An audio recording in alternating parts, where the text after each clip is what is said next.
On va partir d'un exemple et on va un peu tirer les fils de cet exemple. Une maison, qu'est-ce que c'est? C'est un ensemble d'objets qui est assemblé pour arriver à un objet beaucoup plus vaste et plus grand. Qu'est-ce que c'est qu'une maison? Elle est composée de murs, de fenêtres, de portes, etc., mais aussi de peintures, de tapis, de meubles, etc. Et qu'est-ce que c'est ces meubles? Ben, c'est des meubles qui sont fabriqués avec des produits, etc. Donc, la peinture, c'est un produit. Mais si on regarde, il y a parfois des maisons qui nous rendent malades et on ne sait pas pourquoi. Et si on analyse un petit peu l'architecture invisible, ce qui est caché, si on prend par exemple la peinture, ah ben c'est une peinture en fait chimique, synthétique, etc., qui dégage avec la lumière, la chaleur, des composés chimiques qui nous empoisonnent petit à petit.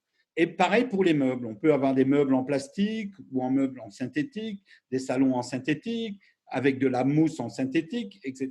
Et comment on peut changer ça? Ben, si on va dans les entreprises qui fabriquent, par exemple, la peinture, les meubles, les salons, ben on leur dit, est-ce que votre raison d'être n'est peut-être pas celle de faire du profit, ok, mais est-ce que votre raison d'être ne peut pas être autre chose que celle de faire du profit? C'est-à-dire, ok, est-ce que ma peinture ne rend pas malade les gens, par exemple? Ça, c'est une question qu'on peut se poser. Oui. OK, qu'est-ce qu'on peut faire? OK, donc je mets ça dans ma raison d'être. Ça veut dire quoi? Je fais la meilleure peinture possible pour pouvoir créer le bien-être dans la maison, donc qui ne rend pas malade les gens, etc. Et la même chose pour le salon, la même chose pour tous les matériaux, etc. Et là, on voit qu'on est en train de changer à chaque niveau de compréhension et de conscience dans chaque entreprise, dans chaque morceau, dans chaque module, quelque chose qui va aller vers quelque chose de supérieur. C'est-à-dire que la maison ne va plus nous rendre malades, mais elle va nous rendre libres et surtout, on va se sentir bien. Après, il y a la manière dont on peut articuler la maison. On peut faire des maisons circulaires. On peut faire. Il y a des tas de choses qu'on peut faire. On vient l'insérer dans la nature. On peut avoir des maisons, par exemple, qui s'orientent avec le soleil. Il y a des tas de postulats qui peuvent changer, etc. Aujourd'hui, nos villes ont été organisées autour de cubes, de lignes droites, etc.